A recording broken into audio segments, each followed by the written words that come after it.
बिस्मिल्लाहिर्रहमानिर्रहीम। अस्सलाम वालेकुम। उम्मीद करता हूँ नाज़रीन आप खैर वाफियत से होंगे। आज इस्लामिक तारीख़ क्या है? जी हाँ नाज़रीन, आज की इस मुख्तसर मगर मालूमाती वीडियो में आप हिजरी कैलेंडर 1445 के मुताबिक चाँद की दुरुस्त तारीख़ जानेंगे कि आज ज़िलहज की कौन सी तारीख़ है। वीडियो में आगे बढ़ने से पहले हमारे चैनल को इसी तरह की मालूमाती वीडियोस देखने के लिए सब्सक्राइब कर लें, क्योंकि इस चैनल पर रोज़ाना चाँद की दुरुस्त तारीख़ से मुताल्लिक वीडियोस अपलोड की जाती हैं।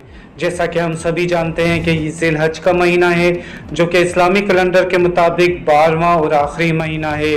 नाज़रीन, आज 1 जुलाई 2024 24 ज़िलहज 1445 हिजरी और पीर का दिन है।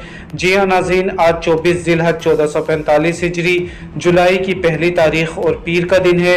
इस वीडियो को कुछ दिन बाद देखने वाले नाज़रीन नई इस्लामी तारीख़ ज़रूर कन्फर्म कर लें, ताकि वो दुरुस्त तारीख़ से आगाह हो सकें। अपना ख्याल रखिएगा और हमें भी अपनी दुआओं में याद रखिएगा। अल्लाह हाफिज़।